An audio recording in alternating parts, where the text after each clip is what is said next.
Flux. क्या है? विद्युत फ्लक्स यानी इलेक्ट्रिक फ्लक्स। इलेक्ट्रिक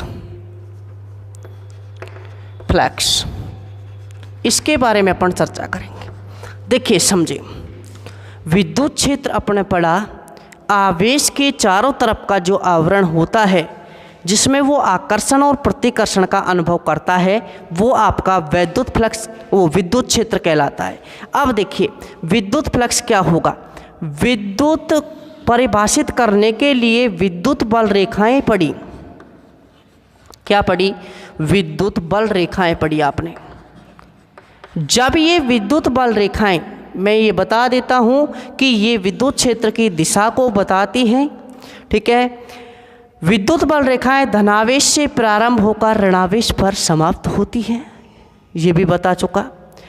अब ये विद्युत बल रेखाएं जब किसी बंद पृष्ठ से गुजरती हैं, क्या होती हैं? किसी भी बंद पृष्ठ से गुजरती हैं, तो ये किसी भी बंद जो गुजरती हैं तो उस गुजरने पर डिफाइन करने पर वो कौन सा आता है? आपका विद्युत फ्लक्स कहता है। देखिए समझे, किसी भी बंद पृष्ठ से, क्या लिख रहा हूँ मैं, किसी भी बंद पृष्ठ से, किसी भी बंद पृष्ठ से अभिलंबवत, और ये कौन सा बंद पृष्ठ कहाँ होना चाहिए? विद्युत क्षेत्र में होना चाहिए। अभिलंबवत गुजरने वाली विद्युत बल रेखाओं की संख्या, विद्युत बल रेखाओं की संख्या, विद्युत बल रेखाओं की संख्या को क्या कहते हैं? विद्युत फ्लक्स कहते हैं। विद्युत फ्लक्स कहते हैं। समझे, कोई भी बंद पृष्ठ है और किस में स्थित होना चाहिए? वो विद्युत क्षेत्र में। परिभाषा क्या बनी कि विद्युत क्षेत्र में स्थित किसी भी बंद पृष्ठ से अभिलंबवत गुजरने वाली विद्युत बल रेखाओं की संख्या क्या कहलाती है? विद्युत फ्लक्स कहलाती है। ये आपका विद्युत क्षेत्र में स्थित कोई भी क्या है? आपका बंद पृष्ठ है। क्या है? बंद पृष्ठ। अब ये बंद पृष्ठ है तो इसके अभिलंबवत, इसके अभिलंबवत गुजरने वाली, अभिलंबवत गुजरने वाली विद्युत बल रेखाओं की संख्या क्या कहलाती है? विद्युत फ्लक्स कहलाती है। क्या कहलाती है? विद्युत फ्लक्स कहलाती है। यह आपका क्या है? बंद पृष्ठ है। क्या है? ये बंद पृष्ठ है। ये क्या है? विद्युत बल रेखाएं। यह आपकी क्या हैं? यानी कहने का मतलब प्रवेशित विद्युत बल रेखाएं क्या हैं? प्रवेशित। और ये क्या है? आपकी निर्गत। ठीक है, ये पहली डेफिनेशन आपकी क्या हुई कि विद्युत क्षेत्र में स्थित किसी भी बंद पृष्ठ से अभिलंबवत गुजरने वाली विद्युत बल रेखाओं की संख्या क्या कहलाती है? विद्युत फ्लक्स कहलाती है। क्या कहलाता है? विद्युत फ्लक्स कहलाता है। इसे फाई ई से दर्शाते हैं। किससे दर्शाते हैं? फाई ई से दर्शाते हैं। फाई तो फ्लक्स का चिन्ह है, ई का मतलब है इलेक्ट्रिक यानी विद्युत। क्या है? विद्युत। तो इसे फाई ई से दर्शाते हैं।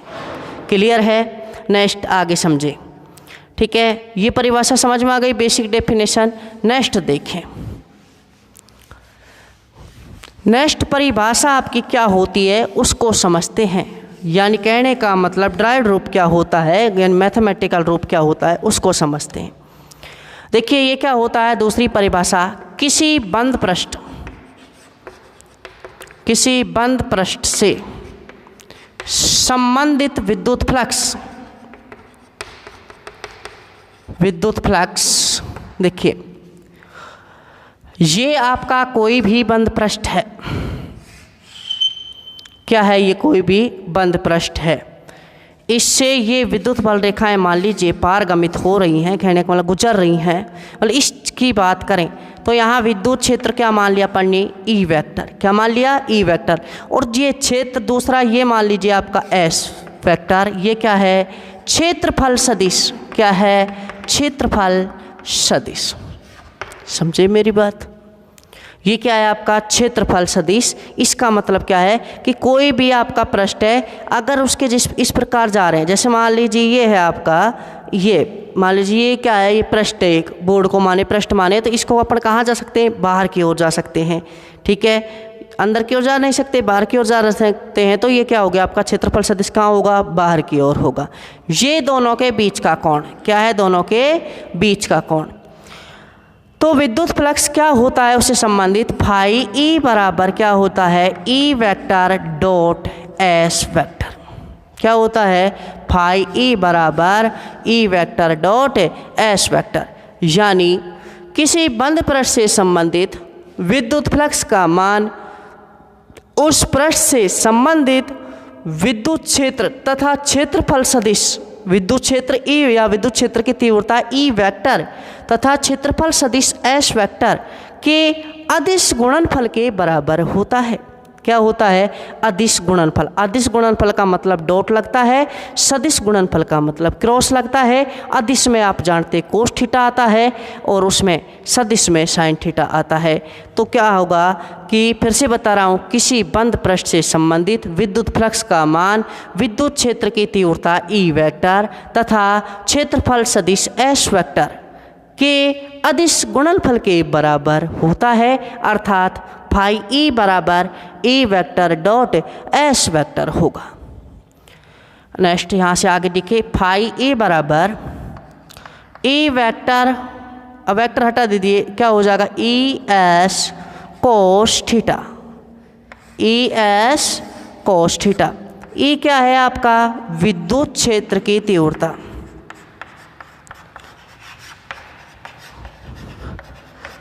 विद्युत क्षेत्र की तीव्रता।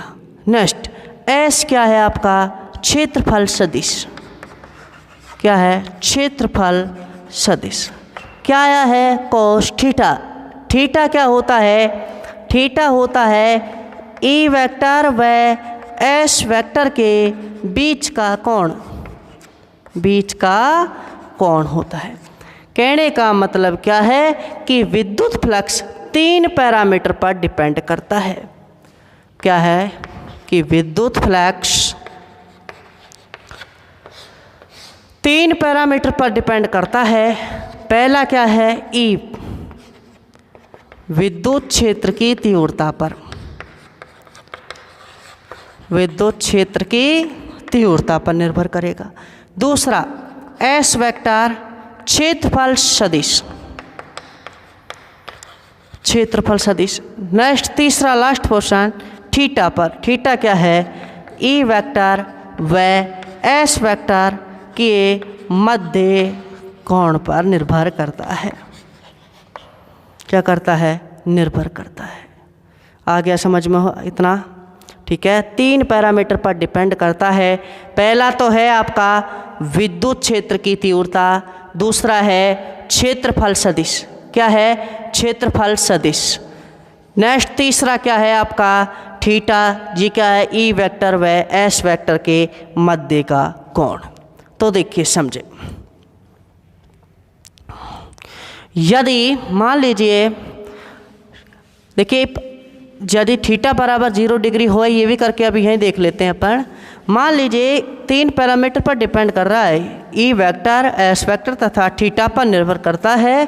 तो देखिए समझें, आगे समझते हैं अपन कि फाई ई अपना कितना आया, ई एस कोस थीटा आया, ई एस कितना आया, कोस थीटा आया।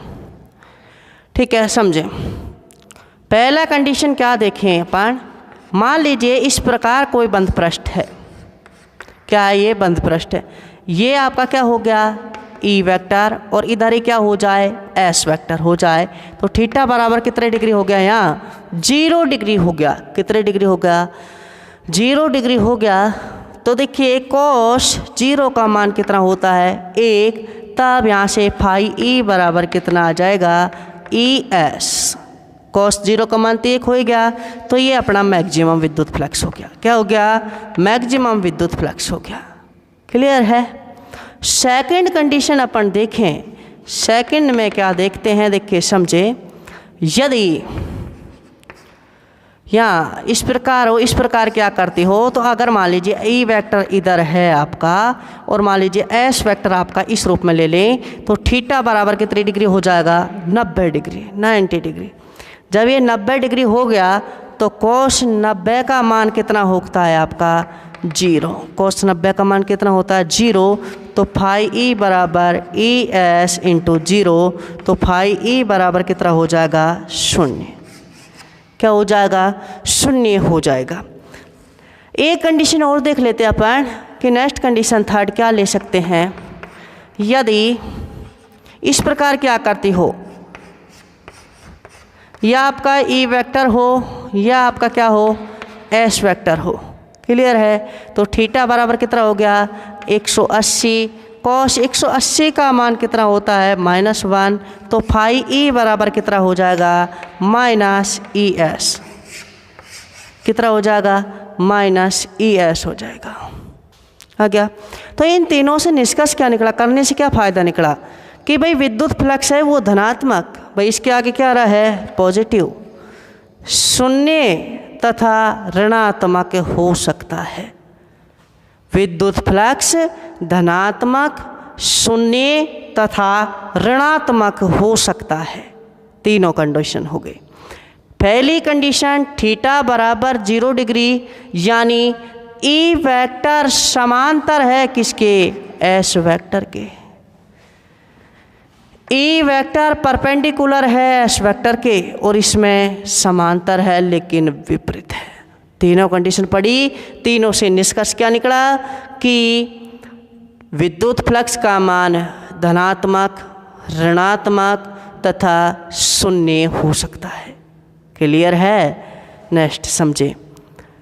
अगर मान लीजिए कौन, भाई देखिए 0 लिया था धनात्मक, 90 गए शून्य, 90 से ज़्यादा गए ऋणात्मक। तो इसमें 3 कंडीशन आपकी निकल के आई कि पहली कंडीशन क्या निकली इसको समझते हैं। थीटा अगर लेस देन है 90 degree, theta less than 90 degree, तो जो क्या होगा, विद्युत फ्लक्स होगा, क्या होगा, विद्युत फ्लक्स होगा वो धनात्मक होगा। क्या होगा, धनात्मक। सेकंड कंडीशन क्या निकल के आई, यदि थीटा बराबर 90 डिग्री हो जाए, यदि थीटा बराबर कितने डिग्री हो जाए, 90 डिग्री हो जाए, तो विद्युत फ्लक्स का मान 0 होता है। क्या होता है, 0 होता है। तीसरी कंडीशन क्या निकल के आती है, थीटा ग्रेटर देन 90 डिग्री, तो यहाँ से विद्युत फ्लक्स का मान क्या होगा, ऋणात्मक होगा। क्या होगा, ऋणात्मक होगा। ये है। आगे इतना समझ में। तो 90 से कम है तो धनात्मक, 90 है तो 0, 90 से ज़्यादा है तो ऋणात्मक होगा। ठीक है। नेक्स्ट समझिए। यदि मान लीजिए अपन अल्पांश की बात करें, विद्युत किसी भी बंद पृष्ठ के, मान लीजिए संपूर्ण, भाई कोई भी बंद पृष्ठ आपका, मान लीजिए सपोज करें ये आपका बंद पृष्ठ है, तो इसका आपसे संपूर्ण विद्युत, इससे निर्गत संपूर्ण विद्युत फ्लक्स पूछा जाए तो सर्वप्रथम मान लीजिए ये आपका ई वेक्टर है, सपोज करें क्या है, ई वेक्टर। ये तो समरूप है सब में, ठीक है, समान रूप से इस प्रकार है। अगर इसमें विद्युत फ्लक्स निकालना है तो इसको सर्वप्रथम किस में करते हैं, यानी अल्पांशों में विभाजित करते हैं। मान लीजिए अल्पांश आपने लिया ds वेक्टर, ये लिया, ये ठीक है, ये क्या है आपका ds वेक्टर, ये कौन क्या हो गया, थीटा। अल्पांश भाई संपूर्ण तो क्षेत्रफल सदिश s वेक्टर लेते हैं, अगर अल्पांश लेंगे तो क्या ले लिया, ds वेक्टर लिया। अब अल्पांश से निर्गत, अल्पांश से निर्गत विद्युत फ्लक्स, अल्पांश से निर्गत विद्युत फ्लक्स, तो देखिए डी फाई ई बराबर E vector dot d S vector. Phi E बराबर, ठीक है, phi E d phi E बराबर E D S cos theta. क्या कर देंगे इसका संपूर्ण के लिए, संपूर्ण फ्लक्स के लिए क्या कर देंगे समाकलन। तो फाई ई बराबर कितना आ जाएगा, ई तो बाहर आ ही जाएगा, डी एस कोस थीटा, यानी बंद समाकलन E D S cos theta. बंद पृष्ठ है तो ध्यान रखना ये समाकलन इस प्रकार है तो समाकलन है, अगर इसका इस प्रकार कर दें तो इसे क्या कहते हैं अपन, बंद समाकलन कहते हैं। क्या कहते हैं, बंद समाकलन कहते हैं। ठीक है, ये तो हुआ अपना। अगर मान लीजिए अल्पांश ले लेते हैं, क्या ले लेते हैं, अल्पांश ले लेते हैं, तो अल्पांश लेने के दौरान आपका विद्युत फ्लक्स, समझे, अल्पांश लेने से पहले संपूर्ण कितना था, एस वेक्टर, अब अल्पांश कितना लिया, डी एस वेक्टर। इनके बीच का कोण थीटा है, बीच का कोण क्या है, थीटा। तो ये क्या हो जाएगा, समरूप विद्युत क्षेत्र ई वेक्टर तथा क्षेत्रफल सदिश डी एस वेक्टर का अदिश गुणनफल के बराबर होता है। अदिश गुणनफल जैसे ही अपन हटाते हैं तो क्या लगाते हैं, कोस थीटा लगाते हैं। तो D phi E D S cos theta, E D S cos theta हो जाएगा। अगर संपूर्ण निकालना है तो क्या कर देते हैं, समाकलन कर देते हैं। क्या कर देते हैं, समाकलन कर देते हैं। तो ये आ जाएगा आपका। ठीक है, नेक्स्ट अपन बात करें इसमें तो देखिए नेक्स्ट बात में क्या ले लेंगे भाई, एक विद्युत फ्लक्स अदिश राशि है। क्या है, एक अदिश राशि। क्या है, अदिश राशि है। पहली बात तो विद्युत फ्लक्स एक क्या है, अदिश राशि है, ये भी ध्यान रखना। मात्रक और विमा की बात करी जाए, मात्रक व विमा, ठीक है, मात्रक और विमा। तो देखिए फाई ई बराबर आपका क्या होता है, ई डी ई एस, ई वेक्टर डॉट एस वेक्टर होता ही है। तो यानी इसका विद्युत क्षेत्र, यानी विद्युत क्षेत्र एफ अपॉन क्या होगा, क्यू, और ये होगा एस। तो देखिए एफ का मात्रक न्यूटन, ठीक है, इसका मात्रक क्या होगा, कूलाम, इसका क्या होगा, मीटर स्क्वायर। तो न्यूटन मीटर स्क्वायर बटे कूलाम, न्यूटन मीटर स्क्वायर बटे कूलाम। ठीक है, ये हो गया। यहाँ से अगर मान लीजिए यहाँ से विमा की बात करी जाए, विमा कितनी हो जाएगी, M L T minus 2 into क्या हो जाएगा, एल स्क्वायर, नीचे क्या हो जाएगा, ए टी। तो यहाँ से M1 L1 T माइनस 3 और L2 और ये कितना हो जाएगा, A माइनस 1, ये कितना हो जाएगा 3। तो M1 L3 T minus 3 A minus 1, ये क्या हो जाएगी, इसकी विमा हो जाएगी। क्या हो जाएगी, विमा हो जाएगी। ठीक है, इतना तो हो गया। इसके बाद अगर मान लीजिए इसका और कोई मात्रक लेना है तो देखिए विद्युत क्षेत्र का मात्रक होता है वोल्ट बटे मीटर। क्या होता है, वोल्ट बटे मीटर, इंटू क्या लग रहा है इसका, मीटर स्क्वायर। तो 1 मीटर कट जाएगा तो वोल्ट इंटू मीटर हो जाएगा, वोल्ट इंटू मीटर हो जाएगा। ये दूसरा मात्रक हो गया। एक बात अपन यही समझते हैं, या आप ध्यान रखें कि अगर मान लीजिए कोई प्रवेश कर रहा है, भाई विद्युत बल रेखाएं या तो प्रवेश करेंगी या क्या होगा, निर्गत होगा। तो प्रवेशित फ्लक्स को ऋणात्मक, प्रवेशित फ्लक्स को, विद्युत फ्लक्स को ऋणात्मक, ठीक है, और निर्गत फ्लक्स को धनात्मक लेते हैं। निर्गत फ्लक्स को क्या लेते हैं, धनात्मक लेते हैं, निर्गत फ्लक्स को धनात्मक लेते हैं। अब देखिए अगर मान लीजिए इस प्रकार कोई बंद आकृति है, इसमें जैसे मान लीजिए ये तो है आपका निर्गत और ये क्या है हो गया, ये तो क्या है प्रवेशित और ये क्या हो गया निर्गत, प्रवेशित और ये क्या हो गया निर्गत। तो देखिए प्रवेशित ज़्यादा है, निर्गत कम है, यानी कहने का मतलब धनात्मक, ऋणात्मक ज़्यादा है, धनात्मक कम है। तो फाइनल क्या निकलेगा, ऋणात्मक। क्या होगा, फाइनल ऋणात्मक। अगर मान लीजिए इस प्रकार है ये बंद आकृति आपकी, ये मान लीजिए क्या है विद्युत, 3 विद्युत बल रेखाएं क्या हुई प्रवेशित और 3 ही बाहर निकल गई, तो दोनों क्या है बराबर। तो ये क्या होगा, निर्गत फ्लक्स क्या होगा, शून्य। धनात्मक और ऋणात्मक बराबर है तो निर्गत फाई ई कितना होगा, शून्य होगा। यहाँ फाई ई क्या होगा, ऋणात्मक। नेक्स्ट इसी कंडीशन में अगर मान लीजिए क्या है गया आपका, ये मान लीजिए प्रवेशित 3 है और ये निर्गत कितनी हो गई, 5 हो गई मान लीजिए, तो ये क्या हो गया धनात्मक। क्या हो गया, धनात्मक हो गया।